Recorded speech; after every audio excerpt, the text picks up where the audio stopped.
Hello, YouTube, and welcome to our first episode of Queens in Question, where we interview your favorite drag queen entertainers and ask them titillating questions that you've been dying to know the answers to. Our first queen in question should come as no surprise. She is the namesake of this channel, a seamstress, a chef, bartender, singer, and drag mother to a whole litter of drag children. Please welcome the Lady Phaedra. Litter is an accurate response. Can we use the word titillating? Are we going to get in trouble by that? For that? I don't know. You have to. If we say it too many times, YouTube might bleep us. It's true. It's true. Breastillating, I guess. Breastillating. Yeah, there you go. Breastillating. How are you doing today, dear? How's your day been? It's a day. I'm tired. I've just come off a fabulous brunch show at the Cabaret and running on 2 hours sleep. That's an accomplishment. It's one of those days where I wish my drag face could come on and off like Mrs. Doubtfire in just one piece. Just put it back on. But no, it doesn't work that way. No. It takes time and effort to look this terrifying. It takes careful planning and an even more careful paint job. You gotta scare the children somehow. It's very true. It's very true. If I'm not scarring you psychologically just a little bit, then I have failed you as a hostess and as a human. All right. So I guess our first question for you is when did you start doing drag, and how did that process start for you? So, funny story. Drag for me started on a dare. When I was in college, when I was a young sprig of a girl, we were throwing a surprise birthday party for one of the young men in my department. And the kids thought it would be funny to get the old gag of, a girl jumping out of a birthday cake. But of course, being a bunch of college kids, we were all stony broke and couldn't find a cake that large or anyone that we could afford to pay to pop out of it. So instead, they said, why don't we just get a great big gift box and have a drag queen pop out of it? And then, of course, none of us knew any drag queens, not personally anyway. So it came down to, I was studying theater, and the hair, makeup, and costume departments in that theater were my kingdom, my queendom even, if you will. So it came down to, well, this one knows all of the ins and outs of costuming and hair and makeup. Why don't you do it? So they got me all dolled up and put me in a box and wrapped me up and gave me as a gift to one of our fellow students for his birthday. And that's how Phaedra was born. Now, what celebrities inspired you when you started, and/or what drag entertainers were big influences for you? Okay, so I led a very sheltered childhood, as many young queer kids do. I didn't have any real gay role models to look to create this persona, or even to teach me the ins and outs of being a young queer kid, to teach me what it meant to function in society that way, or not function, depending on what day you catch me and what time of the day. So I didn't have a drag mother to help build this up. I'm a self-made queen. And I took my inspiration from the old Hollywood iconic divas like Bette Davis and, the fabulous comic stylings of Rosalind Russell and the big-shouldered, no-nonsense Joan Crawford attitude. All of those classic Hollywood beauties, Yvonne DiCarlo, who I believe was one of the most beautiful women Hollywood had ever seen. So those were my inspirations to create Phaedra from the ground up. I began with those iconic women. And that's where a lot of Phaedra's nuances come from. That's where a lot of her movement, the way she speaks, were all born from these absolute fabulous women who, for all I knew, were on top of the world in their day.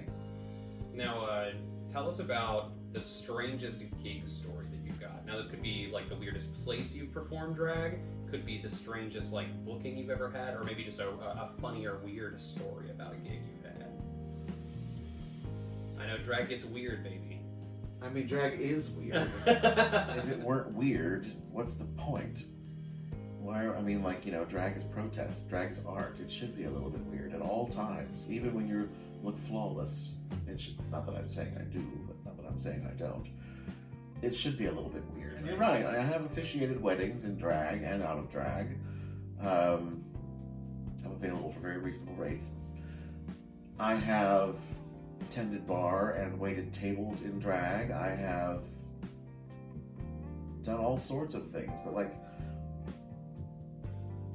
those things don't seem strange to me because I guess I've always been the kind of person who just kind of jumps in and does what needs to be done and like gets the job done because if not me, then who else is going to do it? Yeah. So none of that stuff seems really odd to me. But I guess from an outsider's perspective, to saunter into a bar on a Friday night and see a drag queen slinging the drinks, that might be a little strange. What are we queers here for if not making people uncomfortable? Precisely. If you're comfortable, you're doing something wrong.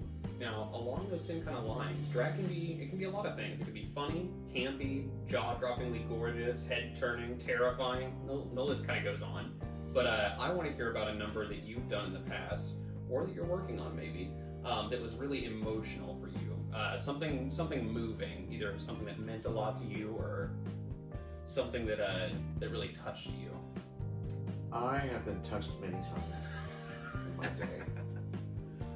Show us on Buford where he touched you. Where he touched you. No, I mean, like, they were really going to get shut down.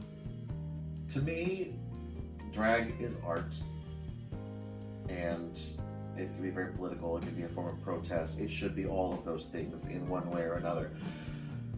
And drag is often emotional for me because it's also a tool for me to let out my frustrations that I can't otherwise voice. I often say that Phaedra has courage that Patrick doesn't have. When I'm in the wig and the makeup and the gowns, I can say the things that I can't get away with on a normal basis. And a large part of that is because I have people's attention. Like, I have the floor, I have the stage, and sometimes oftentimes, a lot of entertainers, not just myself, we choose to do numbers that help us work through some personal issues. And this past summer in July, my family, who's experienced loss many, many, many, many times, for the first time, we experienced the death of a relative through suicide. And that was a new experience for me, and I wasn't quite sure how to approach it. As I say, we've dealt with death hundreds of times, but this was a new one. This was a new sensation, and I wasn't quite sure how to navigate. And if there's one thing I love to do, it's using my platform as a drag entertainer to leave the world a little bit better than I found it when I got here, if I can. It's not to sound like a braggart or anything, it's just my goal. It's what I want to do. Like, I have this wonderful platform to entertain people, but I also want to use it to improve the world around me, if I can do it. Even if it's just a little bit, then I've done something, I've accomplished something. Well, this loss was an opportunity for me to do so in a different way, because I've often done, fundraisers that benefited, suicide awareness and, hotlines and programs for people who are suffering from mental illness and struggling every day with it. But this time it was more personal than it had ever been, because this time I was working through it myself. So I took the opportunity to put myself out there during one of my shows to not only pay tribute to the family member that we had lost, but to try and make a difference for the people who struggle with those kinds of thoughts every day. And I will let my hair down a little bit here and tell you that I myself struggle frequently with those kinds of thoughts. There's not a day in my life where I haven't contemplated my own death. I'm not saying that I'm ever going to act on those impulses, but those impulses exist. And to deny them is not healthy. To deny them just makes them louder, it just makes them stronger, it makes them harder to fight when they do rear their ugly head. So I took this opportunity to let my hair down with the audience. I leveled with them. I came onto the stage and I said, I'm going to begin this show on a very serious note, so please bear with me. I promise as soon as my message is out, we'll go back to the fun and frivolity that you're used to. And I am so lucky as an entertainer to have an incredible audience. I have an incredible audience that is willing to ride with, not only with me, but with the other members of my cast through these emotional journeys. So when I asked for their shoulder, metaphorically, they were right there with it. And we worked, I told them what had happened, and I told them what I wanted to do about it. And I love, a good cause, so I decided to take the time to raise a little money to benefit suicide awareness in that moment that I was on stage. So I set a lofty little, like a not so lofty little goal, and said if we can reach this money, it'll all be donated to the American Foundation for Suicide Prevention. I'm sorry, forgive me, I'm very tired, I'm tripping for my words. And I said, I would like to raise this much money, and this song only lasts about 4 minutes, so we've got this much time to do it. Well, the wonderful audience I had not only lent me their shoulder metaphorically, but they jumped in with support, and we blew the fundraising goal out of the water in 4.5 minutes. It was absolutely incredible. So that was a moment that was very moving to me, not just because of what it meant to me personally, but it was very moving to me to know that the people that sit in the crowd on a day-to-day basis, they don't look at us as a circus act. It's easy to get discouraged and get disheartened and feel that your drag has become, for lack of a better term, a freak show. And it's heartwarming too. It was extra touching to me in that moment to know that the audience doesn't just look at what we do as a circus act, that they actually care about the people that they see on the stage, and they actually want to be there for us as much as we try to be there for them. Absolutely. And thank you so much for sharing that. And I think it's very important for us to talk to people about our own struggles with mental health. I think that Absolutely. the more that we normalize that, the easier it will be for people that are struggling to go out and get help. So let's go ahead and hear some questions from your fans. We've got a question here from Beth FH, who wants to know, soda or pop, Mom? Soda or pop? Okay, so where my family comes from, a pop is a smack on the back of the head. So if you ask for a pop in my presence, you now know what to expect. A smack on the back of the head. So the answer to that question is soda. The lady has spoken. We have a question from Xavier V. He would like to know, what is your favorite late night snack? But I love cookies and candies. But if I'm really, I don't often wake up in the middle of the night craving a snack. But on those weird occasions when I do, surprisingly enough, I don't go for the sweet stuff. I'm rooting through my refrigerator for cheese. I don't know what it is. There's something about cheese that just screams, everything's gonna be okay. Anonymous from Northside asks, it's the middle of the night and you're doing a pop-up drag show unannounced at a politician's house. What politician and what number are you doing?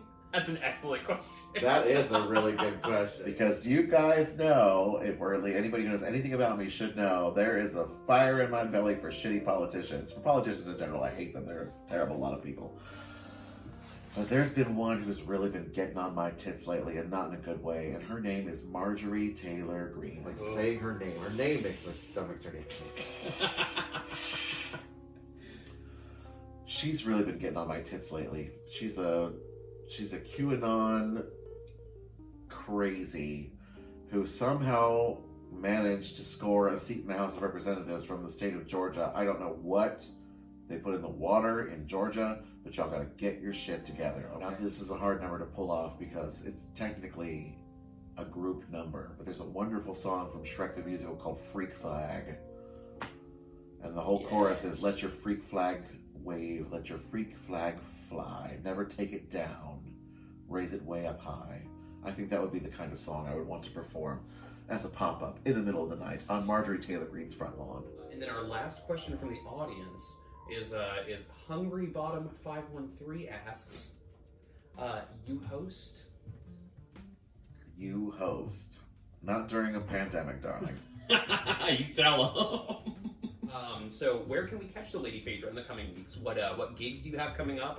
Anything digitally we should be looking out for? There's always the chance to catch the lady in person at the Cabaret twice a month at our sideshow with my lovely cast of rotating characters, mostly rotating characters. I do have a couple of permanent fixtures that I couldn't do without. I take bookings all over town, so watch my calendar. It's constantly changing. Follow me on Instagram at Statuesque Moose. It's the easiest way to keep up with my shenanigans is to follow me on the socials. You can also follow me on Twitter at the Lady Phaedra. Enter at your own peril.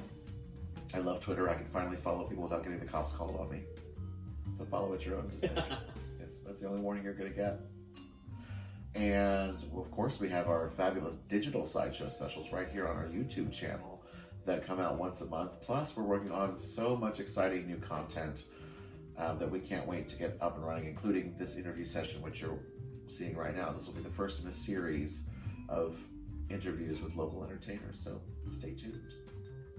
All right, and is there anything else that you'd like to say to our viewers at home?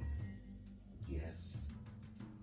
Keep sparkling, darlings, and keep supporting your local entertainers. We need you now more than ever. Without local drag, there would be no Drag Race, so don't forget about your local girls.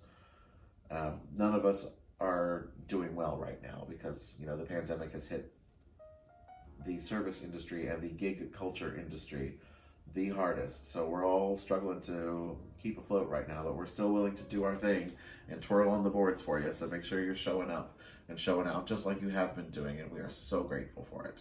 Absolutely, and like she mentioned with her Instagram and her Twitter, if you don't have the dollar bills to support us, giving us a follow, a like, or sharing things like this video with your friends is also another way you can support your favorite entertainers. Spread the word. Absolutely. Well, thank you so much for joining us on our very first episode of Queens in Question. I'm so excited. Thank you. I've been your host, the Bumbling Bard. If you have any suggestions for questions in the future, or if you have a queen you'd like to suggest that we interview, go ahead and put it in the comments below. We'd love to hear from you. And until next time. Toodaloo.